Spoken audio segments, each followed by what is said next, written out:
Entonces este hombre le dice, bueno, pues permítame usted entonces pagarle los estudios a su hijo. Yo quiero pagarle una carrera y quiero que su hijo algún día pues saque una carrera y tenga unos estudios en la vida. El padre sí aceptó. Y cuenta la historia de que este niño fue a la escuela, se graduó, fue a la universidad y hoy en día todos lo conocemos como el doctor Fleming. El doctor o el inventor o el creador de la penicilina. Pasaron los años y el hijo de este hombre que él había salvado cae enfermo. ¿Y saben a quién llamaron, verdad? Al doctor Fleming, que le salvó la vida. ¿Y saben quién era aquel niño que se estaba hundiendo, que por poco pierde la vida, que gracias a este Fleming pudo salvar la vida? Winston Churchill. ¿Qué les parece? Las vueltas que da la vida, ¿no? Las vueltas que da la vida. A veces hacemos cosas en la vida que no le damos como importancia, tanto en lo bueno como en lo malo. Decimos, eso no tiene importancia.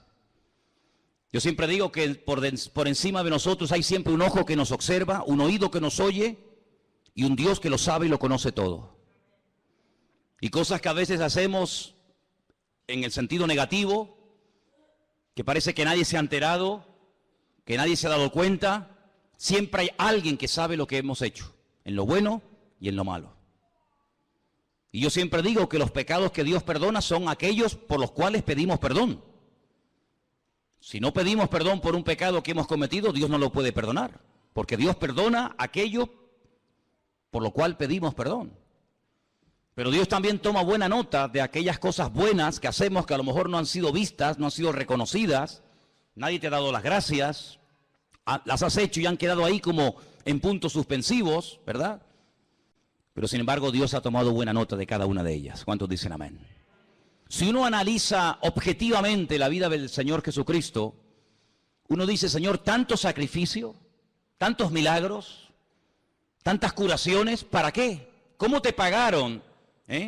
¿Cómo reaccionaron a la hora de la verdad todas aquellas personas que tú sanaste, que tú liberaste, que tú les cambiaste la vida? Bueno, sinceramente, al pie de la cruz no vemos a Lázaro, que vivía al lado. Betania de Jerusalén está como de aquí al barrio de la Salud, o menos. No estaban ni siquiera sus hermanas, aquellas que le habían suplicado, Señor, corre, date prisa, vente, que el que amas está enfermo. Allí no estaba María ni Marta. Oye, tampoco estaba aquel ciego que sanó en Jerusalén. No estoy hablando de uno que sanó en la otra punta del país, sino de aquel ciego que dice la Biblia que lo mandó al estanque de Siloé. Y dice que fue con barro en sus ojos y volvió viendo. Tampoco estaba. Bueno, por no estar, no estaban ni sus discípulos. No estaba Pedro, no estaba Santiago, no estaba Tomás, no estaba Mateo. No estaban sus discípulos, pero uno sí estaba. Sabemos quién es, ¿verdad? Juan. Y yo creo que hay detalles que en la vida marcan la diferencia. Lo que este agricultor hizo por aquel chico, que lo hizo desinteresadamente, sin esperar recibir recompensa alguna, fíjate la repercusión que tuvo en la historia, y fíjate a quién salvó, y a lo que llegó ese muchacho en la Segunda Guerra Mundial. Y yo creo que en el sentido espiritual hay miles de detalles que podemos hacer a lo largo de nuestra vida, que Dios toma buena nota de ellos, y cuando llega el momento, el Señor, que toma siempre buena nota de nuestras acciones, pero más que de nuestras acciones, de la actitud con la que hacemos las acciones. Porque podemos hacer muchas cosas, ¿verdad, hermanos? Pero ¿por qué las hacemos? ¿Cómo las hacemos? ¿Con qué actitud las hacemos? ¿Con qué actitud hemos ofrendado? ¿Con qué actitud hemos predicado? ¿Con qué actitud hemos hecho aquella obra? ¿Con qué actitud? Eso es lo que cuenta delante del Señor. Pues yo creo sinceramente que por el hecho de haber estado Juan al pie de la cruz, expuesto a que también le echaran mano y lo crucificaran a él, yo creo que el Señor lo recompensó, ¿sabes? No tengo un versículo que puedo utilizarlo como aval de lo que estoy diciendo, pero creo sinceramente que a veces hay detalles en la vida que hacemos para el Señor. Porque todo lo que hacemos en la vida, dice la Biblia, que tenemos que hacerlo no solamente en el nombre del Señor, sino para el Señor. ¿Cuántos dicen amén? No para ser visto, ni aplaudido, ni reconocido, sino para el Señor. Yo creo que por el hecho de haber estado Juan allí también, como no, jugándose la vida, allí al pie de la cruz, el Señor lo recompensó dándole la revelación más grande que jamás ningún ser humano ha tenido acerca de él. Y me refiero al último libro de la Biblia, el libro del Apocalipsis. Todos los discípulos murieron como mártires, salvo Juan y Judas, que se ahorcó. Todos los demás tuvieron muertes terribles, terribles. Pero Juan murió de muerte natural. Juan murió con casi 100 años de edad. Lo dije en una ocasión y lo quiero volver a repetir esta tarde. Si Juan, supongamos, para redondear las cifras, supongamos que fue llamado por el Señor para convertirse en uno de sus discípulos, más o menos, pone tú, 30 años. Si muere a los 100, este hombre ha estado 70 años de su vida sirviendo a Cristo. 70 años de su vida dando el callo de su vida, predicando de Él, de su palabra, de lo que vio, de lo que aprendió, de lo que experimentó. Él fue uno de los que subió al monte de la transfiguración, ¿os acordáis? Él vio a Elías, él vio a Moisés, él escuchó aquella conversación allí en el monte Tabor, y allí los vio hablando, ¿verdad?, de cómo sería su venida, su partida.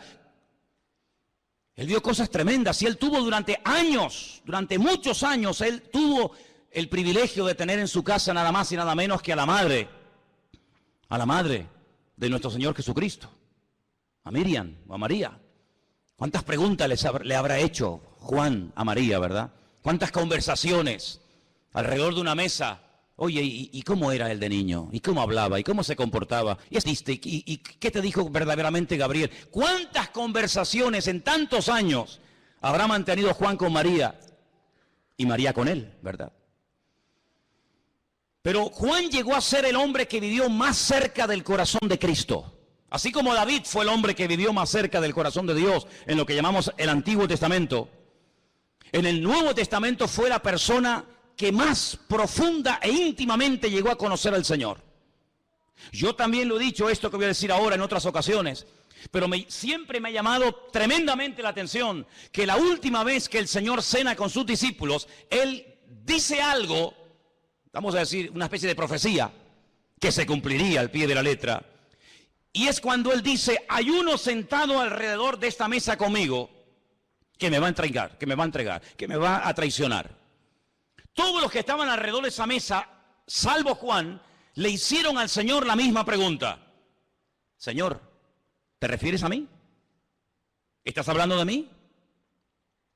Eso se lo preguntó Pedro, se lo preguntó Santiago, se lo preguntó Tomás, salvo Juan. Juan no le dijo, ¿seré yo, Señor? Sino Juan hace otra pregunta. Juan le dice, ¿quién es, Señor? ¿Quién es el que te va a traicionar? Porque yo no soy el que te voy a traicionar. Tenía una seguridad, una confianza, las ideas tan claras en aquel momento, que aunque él sabía que el Señor acababa de profetizar que alguien le iba a traicionar, que alguien le iba a vender, él sabía que él no tendría muchos defectos. De hecho, en cierta ocasión, el Señor lo apellidó a él y a su hermano, porque eran hermanos, Santiago y él, les dijo, hijos del trueno, bonarjes. Ese carácter fuerte, impetuoso que tenían en un principio, ¿verdad? Que el Señor lo fue moldeando y tratando hasta llegar a ser lo que llegó a ser. Pero él, a pesar de los muchos defectos que como cualquier ser humano podía haber llegado a tener en su vida, él sabía que él nunca iba a vender al Señor. Él nunca iba a traicionar al Señor. Por lo tanto, él le dice, Señor, ¿quién es? Y él fue el único que recibió por revelación directa del Señor quién era el traidor. Y le dijo, fíjate bien lo que voy a hacer. Al que yo le dé pan mojado en vino, ese es. Jesús moja pan en vino y le dice a Judas, Judas, toma. Lo que tengas que hacer, hijo, hazlo pronto. No lo retiene, no le dice, no, espérate un momentito, sino dice, date prisa, vamos a cumplir ya las profecías, date prisa. Así que Juan sabía perfectamente que el traidor no era ni Pedro, ni Santiago, ni él, sino que era Judas Iscariote. Y él fue allí al monte de la calavera y allí estuvo hasta el último momento y él dio testimonio de que Jesús en la cruz no se desmayó, no sufrió un desvanecimiento, sino que él murió. Dice, y mi testimonio es verdadero. Yo vi cuando le traspasaron el costado que salía agua y sangre. Y yo estaba allí al pie de la cruz. Él llegó a conocer al Señor de una forma tremenda. Sabemos que él fue una persona que el Señor lo utilizó a la hora también de escribir y de divulgar el Evangelio. El Evangelio según San Juan,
no lo ha leído.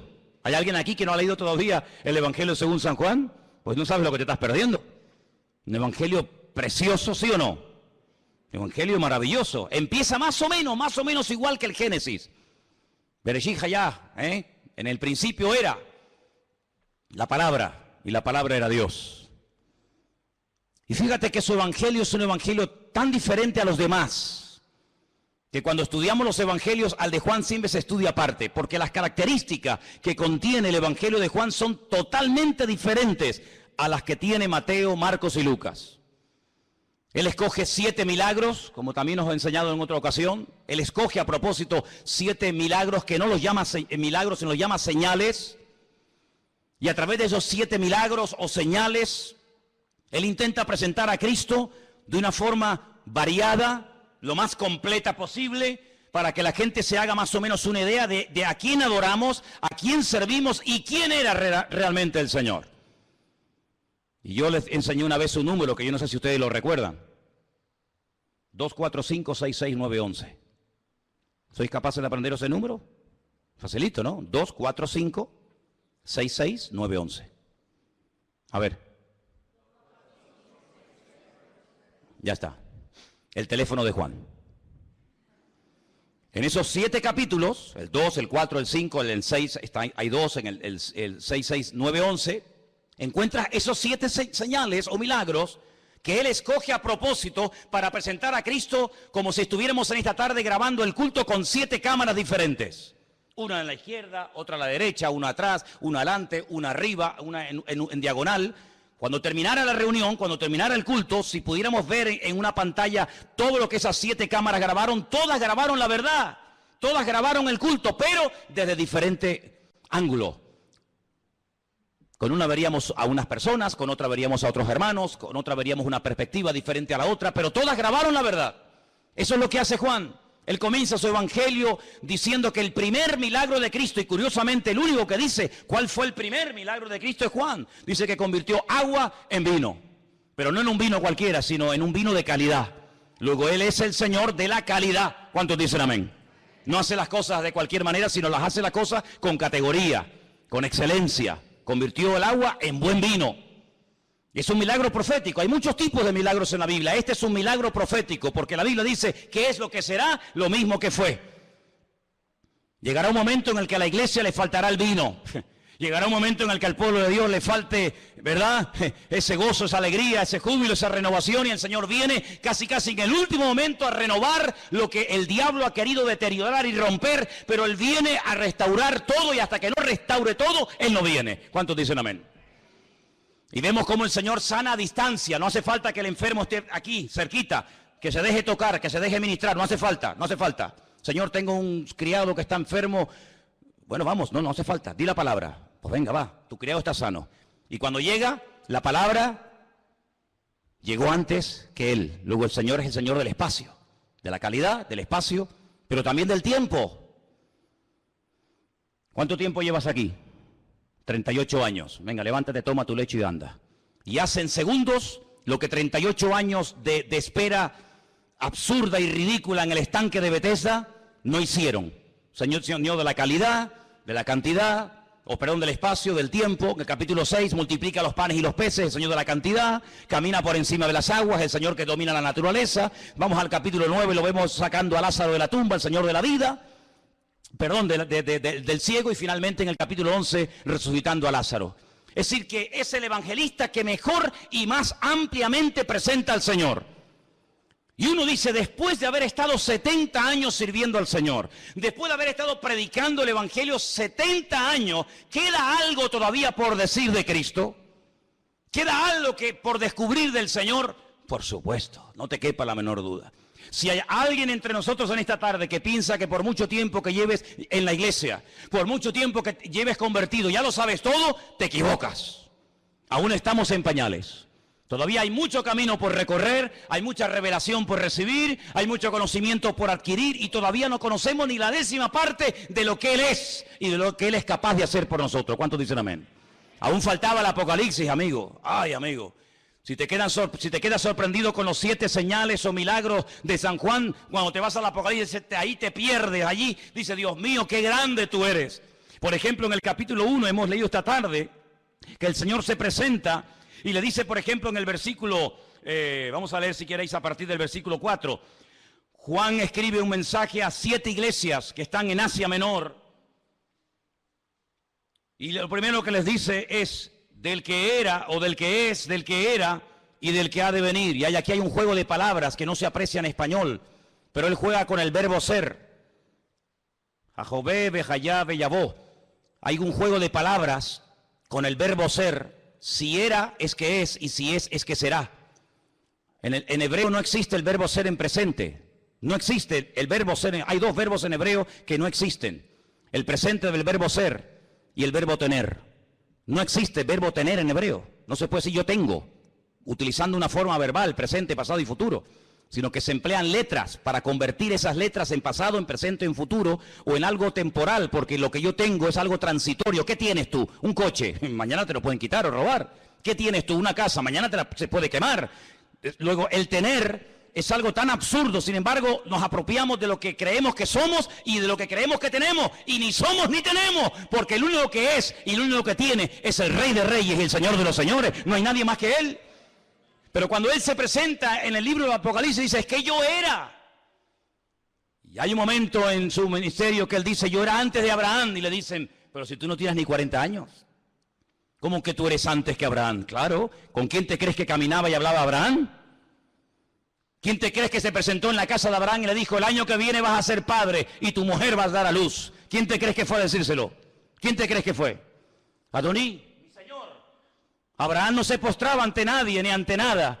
Abraham era monoteísta, Abraham adoraba al Dios único y verdadero. Dice, cuando lo vio, salió corriendo, se postró ante él y lo llamó Adoní, mi Señor.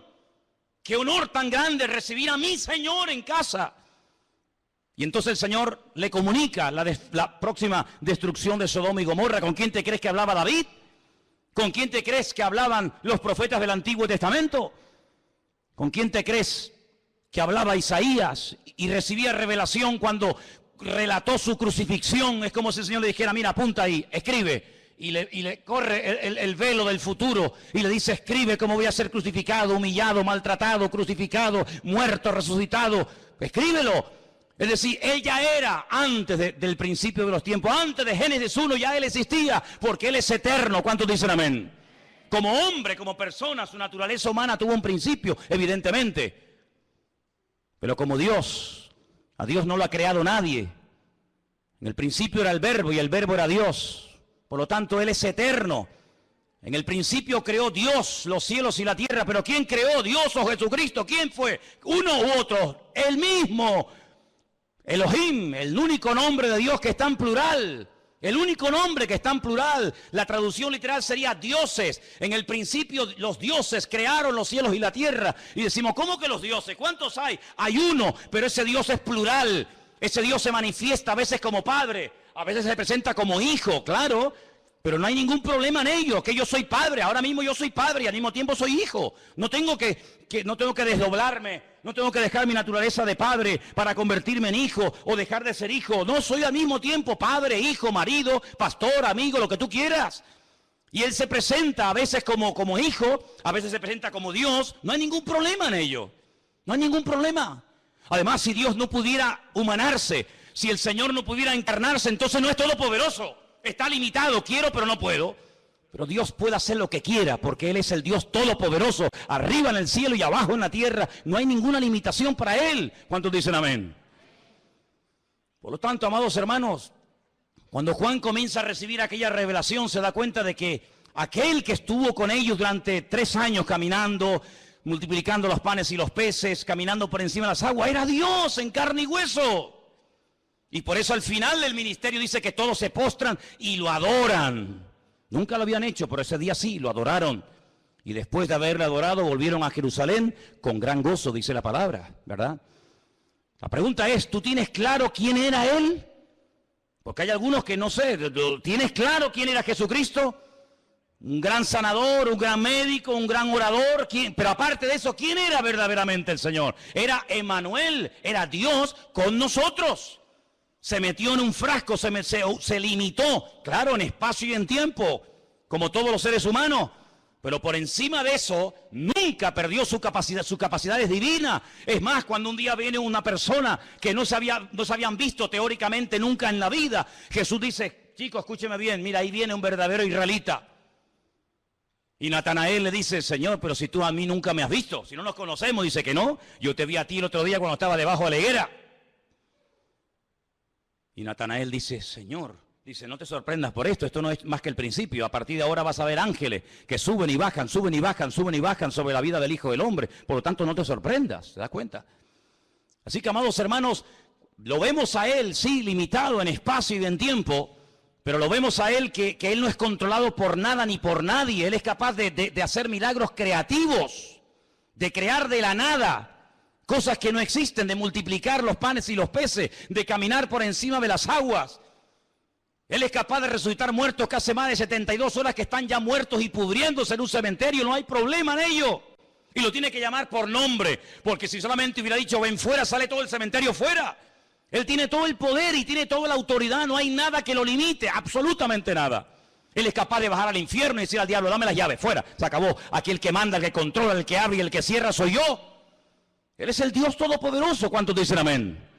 Pero aparte de eso, en el libro del Apocalipsis aparecen títulos que Él recibe. Y por ejemplo, mira este, versículo 5, Jesucristo, el testigo fiel. ¿Sabéis que la palabra testigo y mártir es la misma? El mártir, el fiel, el primogénito de los muertos, el soberano de los reyes de la tierra, al que nos amó, nos lavó de nuestros pecados con su sangre. Bendito sea Dios. Qué maravilloso saber que hay un perdón para los pecados, que el ser humano puede recibir perdón, puede recibir alivio, puede recibir paz a través de la sangre de Jesucristo. Y dicho sea de paso, solamente la sangre de Cristo puede limpiar nuestros pecados. No hay nada que pueda perdonar los pecados, de limpiar nuestra alma más que la sangre de Jesucristo. No hay nada. Todos aquellos animales que se mataban en el Antiguo Testamento eran símbolo, tipo de a ese sacrificio perfecto que Él haría cuando Él viniera. Dice la Biblia en el libro de Hebreos, si aquellos animales limpiaran verdaderamente los pecados, ¿para qué tienen que ir todos los días, todas las semanas, todos los meses, toda la vida a presentar y matar animales? Pero Él se presentó una vez y con ese sacrificio ya está, se acabó. Murió por los que habían muerto, murió por los que vivían y murió anticipadamente por los que aún no existían, pero sabía el Señor que necesitarían también redención en el futuro. Un sacrificio perfecto y una vez y para siempre. Y dice, y aparecerá por segunda vez sin relación en absoluto con el pecado, sino vendrá para otra cosa. Primero vendría como cordero para sufrir, para morir, para pagar el precio de nuestros pecados. Y la segunda vez vendría como un león, como rey triunfante y glorioso. Pero dice en el versículo 6, y nos hizo reyes y sacerdotes para Dios, su Padre. A Él sea la gloria e imperio por los siglos de los siglos. Amén. Y ahora dice, he aquí que viene con las nubes. Todo ojo le verá. Y mira tú por dónde ahora añade a esa frase de y todo ojo le verá, añade algo muy interesante. Dice, y los que le traspasaron. Aquellos que le clavaron aquellos clavos en sus manos y en sus pies, cuando Él venga, ellos también le verán. Es interesante, ¿no? Es interesante. Aquellos que le crucificaron y que le martirizaron también lo verán. Pilato volverá a presentarse delante de él, pero en esta vez al revés. No eres tú el que me juzgas a mí. Ahora soy yo el que te juzgo a ti. Y aquella pregunta que tú me hiciste hace 2000 años atrás, que no te contesté, ahora te la voy a contestar. ¿Y qué es la verdad? Y cuando Pilato lo vuelva a ver a él en persona, él mismo se responderá, la verdad eres tú, Señor. ¿Cuántos dicen amén? ¿Qué te parece? Y dice aquí, y todos los linajes de la tierra harán lamentación por él. Sí, sí, amén. Y ahora dice, yo soy el alfa y la omega. La alef y la taf, ¿no? Sería en hebreo. El principio y el fin, dice el Señor. Esta palabra, el Señor, no se tenía que haber traducido por Señor, porque la palabra Señor es Adonai. Pero el nombre que aparece es el nombre sagrado de Dios. Ese nombre que forman 4 letras, Yod, Hei, Bad, Hei, ¿verdad? Ese nombre se pronuncia Yahweh. Ese es el nombre que aparece en el texto. Es decir, que aquí está poniendo al mismo nivel, a la misma altura, al Dios creador, con su amado Hijo Jesús. Y dice, el que es, el que era y el que ha de venir. Y ahora aquí aparece un artículo, que es el artículo Él, y a continuación, Todopoderoso. Si usted lee, por ejemplo, el Nuevo Testamento en hebreo, esas dos últimas palabras, el Todopoderoso, en hebreo dice El Shaddai. Pero él en hebreo no es el artículo. En hebreo solamente hay un artículo, no hay el, no hay la, hay uno solo. Se pronuncia ja, solamente hay uno. Así que en hebreo no dice Ha Shaddai, el Todopoderoso, sino dice el Shaddai. Él en hebreo significa Dios y Todopoderoso significa Shaddai. Es el único nombre de Dios que se puede hacer con la mano, porque tiene tres letras. Una letra que se llama Shin, una letra que se llama Dalet y una letra que se llama Yod. Shin, Dalet, Yod. Y se hace así. Este es el nombre de Dios. Shin, Dalet, Yod, Shaddai. Así que cuando Juan está recibiendo esta revelación, está recibiendo una revelación de Dios, del Dios El Shaddai, que generalmente se traduce por el Todopoderoso, pero que realmente la traducción exacta no es esa, sino es el todo suficiente, más que el Todopoderoso. El todo suficiente significa que Él no necesita de nada ni de nadie para ser lo que es. Jesús dijo, ustedes separados de mí no sois nada. Es que yo soy catedrático. Ustedes separados de mí, para mí no eres nada. Eres un cero a la izquierda. Pero yo, sin ustedes, soy El Shaddai, soy el Dios Todopoderoso. Él no necesita ni de los ángeles, ni de los pastores, ni de la iglesia, ni de Israel, ni de la creación, ni de nada, ni de nadie para hacer lo que Él es, ni para hacer lo que Él hace. Porque Él es todo suficiente. Él no necesita materia prima para crear. Él es capaz de crear con el poder de su palabra. ¿Cuántos dicen amén? Es interesante que cuando Él crea al hombre, lo crea lo más parecido a lo que Él era. Pero hay atributos intrínsecos de Dios que no los transmite al hombre. Hay cosas que son de la naturaleza divina que nunca formaron parte de la naturaleza del hombre, en este caso de Adán. Y es el poder creativo. Dios no se lo confirió, Dios no le permitió al hombre tener poder con la palabra. Pero Dios sí, Dios crea con la palabra, sea la luz. Y la luz se produce. Esas palabras que Dios pronunciaba se cristalizaban, se materializaban, se hacían realidad cuando Dios las pronunciaba. Pero esa palabra que Dios pronunciaba se terminó escribiendo. Así que no solamente Dios hablaba y la palabra se materializaba, sino que esa palabra Dios permitió que se escribiera. Y nosotros tenemos en nuestras Biblias docenas, cientos, miles de conversaciones, de expresiones, de palabras que Dios proclamó, pero que ahora las tenemos por escrito. Es decir, si la palabra cuando salía de los labios de Dios tenía y tiene poder, amén, no mengua el poder de Dios porque esa palabra ahora se ha escrito y se ha llevado a una imprenta y se ha puesto en papel y tinta. Contiene exactamente el mismo poder que tenía y tendrá siempre. Lo cual quiere decir que si en un momento de necesidad, de enfermedad, de problemas, de crisis, de angustia o de lo que sea, nosotros como pueblo de Dios nos encontramos en una situación difícil, crítica, podemos echar mano a un poder que es el poder más grande que existe sobre la faz de la tierra, y es el poder de la palabra de nuestro Dios. Jesús nos da un ejemplo cuando Él se va al desierto voluntariamente y está allí 40 días permitiéndole al diablo tentarlo. Cuando Satanás venía con sus tentaciones y con sus propuestas y con sus ofertas, porque eso es una tentación, es una oferta. Yo te ofrezco algo mejor que lo que te ofrece tu Dios. Tú hazme caso a mí, que lo mío es lo verdadero y lo bueno, lo que Él te ha dicho no le hagas caso. Eso es una tentación, es una oferta, es llevarle la contraria a Dios. Dios, ¿qué te ha dicho? Blanco, no, eso no es el negro. ¿Qué te ha dicho? Negro, no, es el blanco. ¿Qué te ha dicho? Por la izquierda, no, es por la derecha. Luego, el Señor se expone voluntariamente a decir, Venga, atácame.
Venga, tiéntame. ¿Con qué me quieres tentar? Fíjate, la primera tentación que le lanza, sabiendo de quién se trata, jamás el diablo nos tentaría a nosotros con ese tipo de tentación, porque él sabe que para mí no es una tentación poder convertir piedras en pan. ¿O usted tiene poder para convertir piedras en pan? Si tuviéramos poder para convertir piedras en pan, el horno del pan se va al garete. ¿Para qué voy a la panadería a comprar pan? Si yo digo, a ver, tráeme un par de piedras. A ver, oramos panes. ¿Qué quieren? ¿De barra? ¿Baguette? ¿Cómo la quieren? ¿Redondita? Para nosotros no es una tentación, pero para él sí lo era. Porque el diablo, que no es tonto, sabía que el Señor tenía hambre. Sabía que el poder de la palabra de Dios tiene poder creativo, porque ya lo hizo en el pasado. Y como en él no hay sombra de variación, si él fue capaz de crear con el poder de su palabra, ahora lo puede volver a hacer. Por eso, convierte las piedras en pan y demuestra de esa manera que tú eres quien dices que eres. Pero el Señor no entró al trapo, sino que el Señor utilizó su palabra, que es la espada del Espíritu, y le dijo, no solo de pan vivirá el hombre. Escrito está, no solo de pan vivirá el hombre. Y os dais cuenta de que el Señor Jesucristo no peleó cuerpo a cuerpo con el diablo.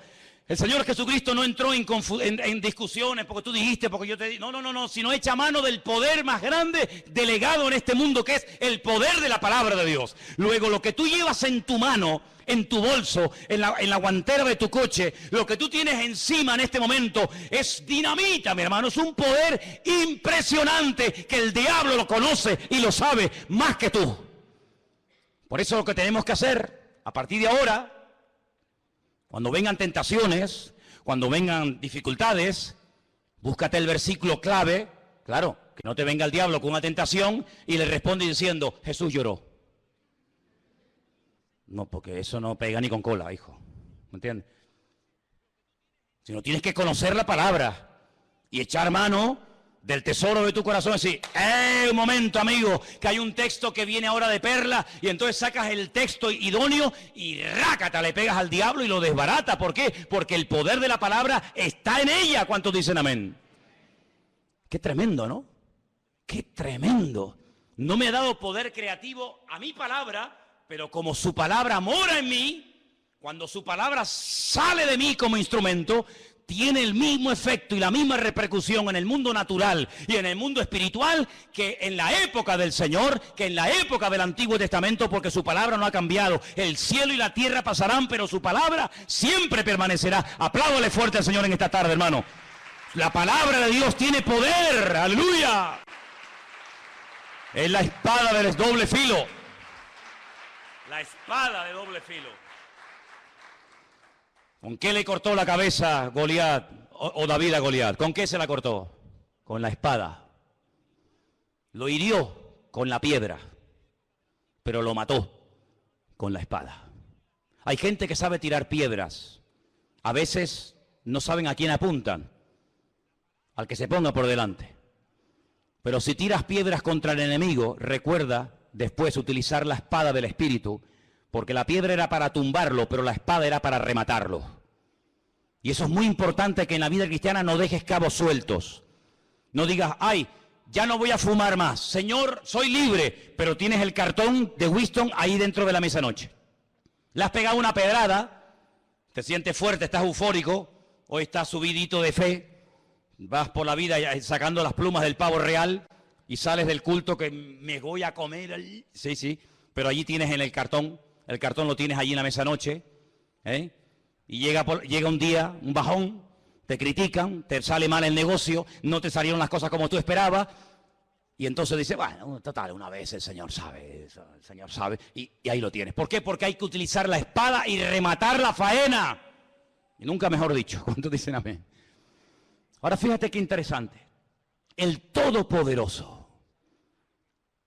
ese Dios todopoderoso, todo suficiente, que no necesita de nada ni de nadie, se humilla y se rebaja de tal manera que llega a pedir oración a los que él creía que eran los más espirituales del grupo. Pedro, Jacobo, Juan, ¿podéis orar por mí esta noche?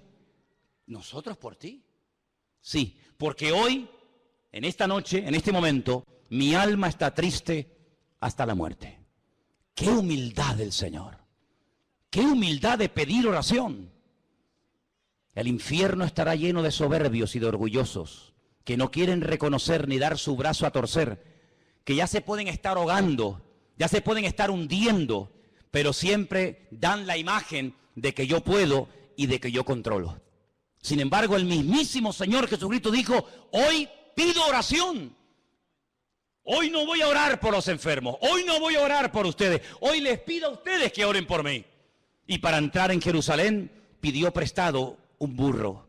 Y para poder celebrar el pan y el vino, la Pascua, tuvo que pedir una casa prestada. ¿Y cuántas veces el Señor, hermano, como humano, 100% que era, abre su corazón y a veces hasta le tiene que pedir a una mujer, cosa que en aquel tiempo era algo terrible, y encima samaritana, decirle, me das un poco de agua, porque dice que venía cansado del camino, porque venía desde Jerusalén subiendo hacia Galilea. Y la mujer se le queda sorprendida diciendo, ¿quién tú? Tú, judío, hombre, varón, a mí, samaritana, pedirme un vaso de agua, cuando primero hombres y mujeres no se hablan nunca, ni en público ni en privado. Segundo, soy samaritana, tú eres judío. Sabes que entre nosotros hay un pique que no nos podemos ver en pintura, ni nosotros a ustedes, ni ustedes a nosotros. ¿Cómo me pides a mí un vaso de agua? Y el Señor, en vez de entrar en esa polémica absurda y ridícula, le dice, es que yo te estoy pidiendo a ti un vaso de agua. Pero si tú supieras quién te lo está pidiendo, tú a él le pedirías agua viva. Y ahí comienza una conversación que todos conocemos, que fue una conversación tremendamente interesante, donde al final termina el Señor descubriendo su corazón, pero de una manera tan maravillosa que le dice, vete y tráeme a tu marido, que quiero hablar también con él. Y le dice, Señor, es que no tengo marido. Bien has dicho, mujer, porque ya llevas 5, no sé si es que te los comes, si los pones en la picadora y los trituras, yo no sé lo que haces con ellos, pero ya has tenido 5, 5, y el que ahora tienes tampoco es tu marido, eres una ladrona que va saltando de cama en cama, robándole los hombres a las mujeres casadas, por eso te vienes a las 3 de la tarde, al pleno sol del día, para que las mujeres no te vean, pero yo estoy aquí esperándote, pero yo no he venido para condenarte, yo he venido para darte vida, y para darte vida en abundancia. Qué tremendo, hermanos. Ese Dios todopoderoso se rebaja y nos pide a nosotros, los seres humanos, que estemos con Él una noche orando por Él, que le demos un vaso de agua, que le abramos la puerta de nuestra casa para poder celebrar la Pascua y tantos detalles. La cuestión está en que en este libro del Apocalipsis, Juan nos va a presentar al Señor de una forma tan impresionante que no hay en toda la Biblia, desde el Génesis hasta el Apocalipsis, no hay un libro juntándolos todos que te aporte tanta revelación, tanta sabiduría, tantas cosas interesantes de su naturaleza y de su carácter como en el libro del Apocalipsis.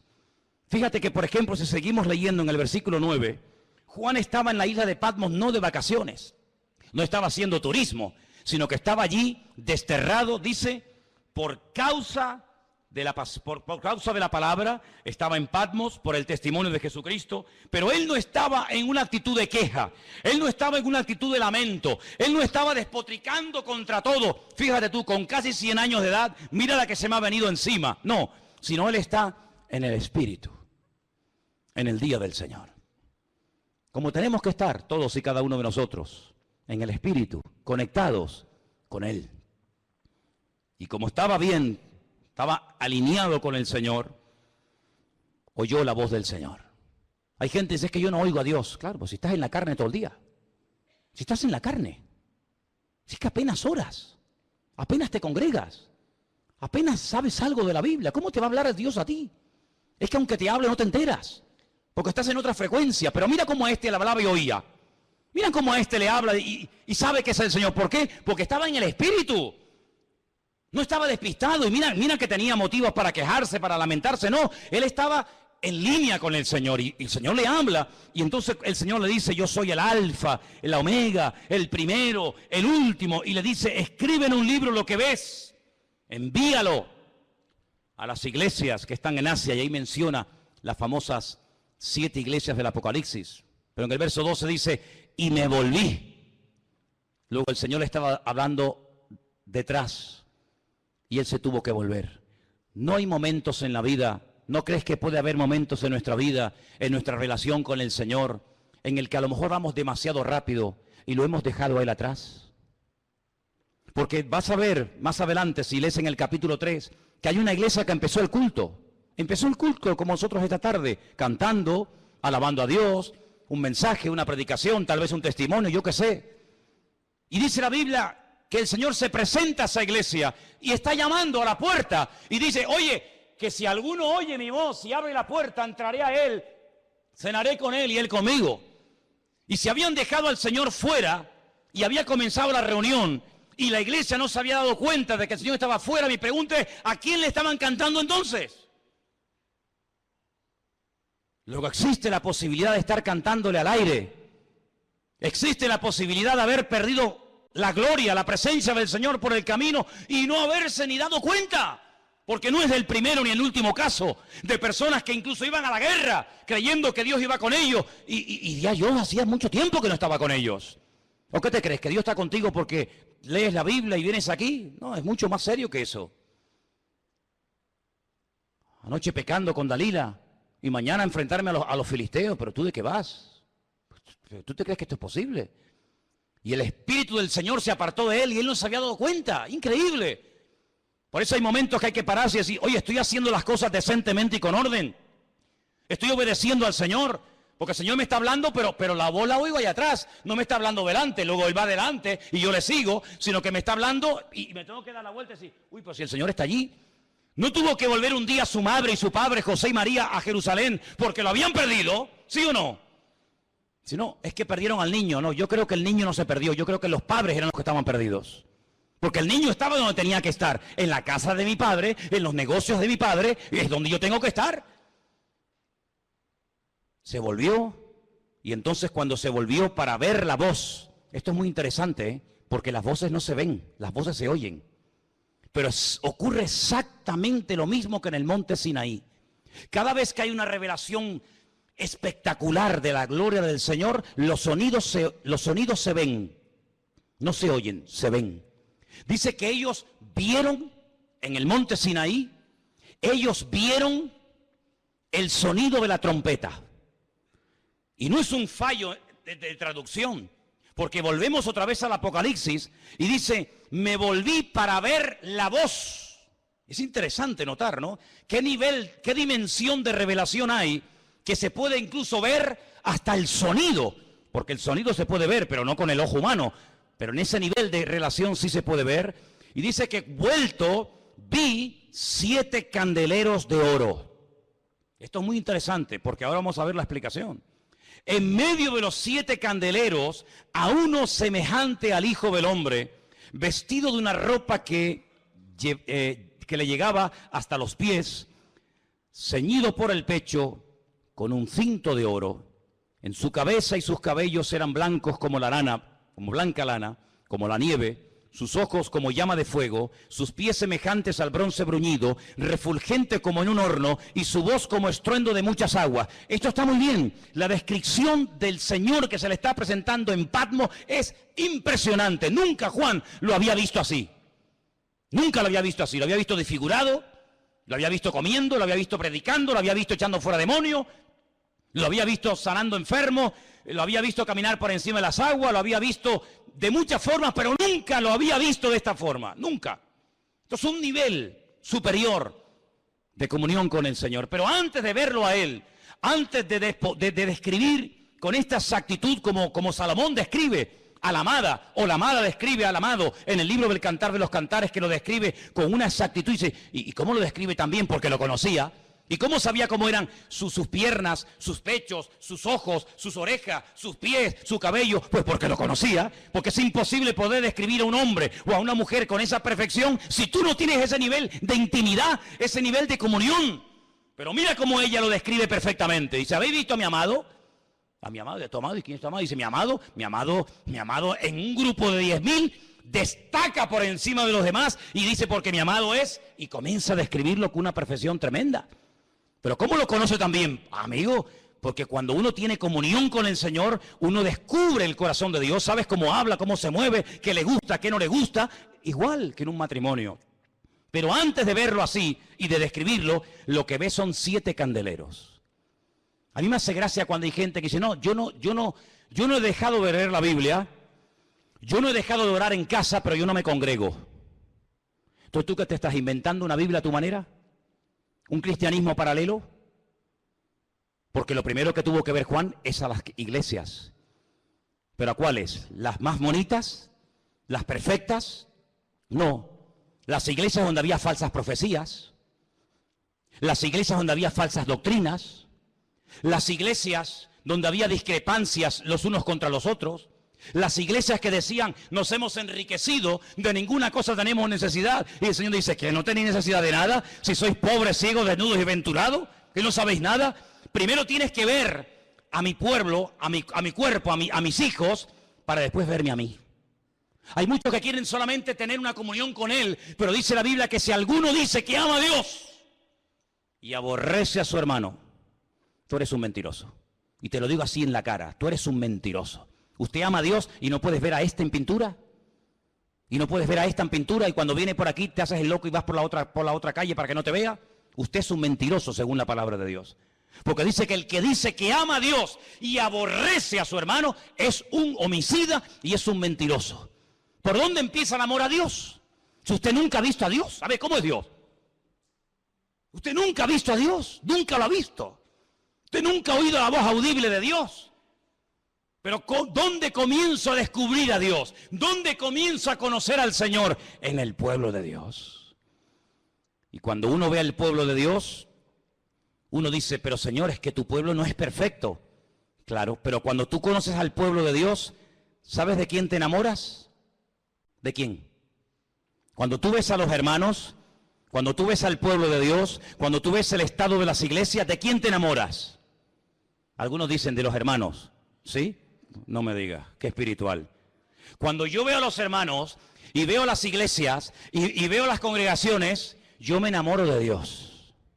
Porque yo digo, qué grande eres tú, Señor. Que con lo malo que somos, con lo envidiosos y orgullosos y esto que somos, qué grande eres tú, Señor, para amar a este pueblo en el cual yo me siento parte, porque es imposible que si no es por un amor sobrenatural, es imposible que Dios nos ame, porque el que nosotros le amemos a Él es lógico y normal, lo decía anoche. ¿Quién no se va a enamorar de un Dios que cuando estás enfermo te sana? ¿Quién no se va a enamorar de un Dios que cuando caes te levantas? ¿Quién no se va a enamorar de un Dios que cuando te sientes solo te hace compañía? Es normal, pero ¿quién se va a enamorar de un pueblo como nosotros? Solamente Él. ¿Por qué? Porque Dios es amor. Dale ese fuerte aplauso al Señor en esta tarde, aleluya. Por eso cuando te veo a ti, me enamoro de Dios, aleluya. Bendito sea Dios, bendito sea Dios. Y dice aquí, cuando le vi, versículo 17, caí como muerto a sus pies. Caí como muerto a sus pies. Aquel que fue capaz de recostarse sobre el pecho del Señor, nivel de comunión y de intimidad alucinante, ahora le ve y no puede resistir la gloria, la presencia del Señor, y dice que cae como muerto a sus pies. Pero el Señor pone su diestra sobre mí y me dice, no temas, yo soy el primero y el último, el que vivo y estuve muerto, mas he aquí que vivo por los siglos de los siglos. Amén. Tengo las llaves, aleluya. Tengo las llaves de la muerte y del Hades. Escribe las cosas que has visto, las que son y las que han de ser después de estas. Y ahora le explica lo que vio al principio de la visión. El misterio o la explicación de las 7 estrellas que has visto en mi diestra y de los 7 candeleros de oro es el siguiente. Toma nota. Las 7 iglesias son los ángeles de las 7 iglesias y los 7 candeleros que has visto son las 7 iglesias a las cuales él les escribe en el libro Apocalipsis. Éfeso, Mirna, Tiatira, Pérgamo, la Odisea, etcétera, etcétera. Por lo tanto, amados hermanos, estamos viviendo en unos tiempos en los que no podemos separar lo que es el pueblo del Señor del pueblo. No podemos crearnos un evangelio ni una Biblia diferente a la que tenemos. La vida cristiana no se ha diseñado por el Señor para vivirla independientemente los unos de los otros, sino el Señor nos ha diseñado como nos diseñó el cuerpo humano, en una interdependencia los miembros los unos de los otros tremendo.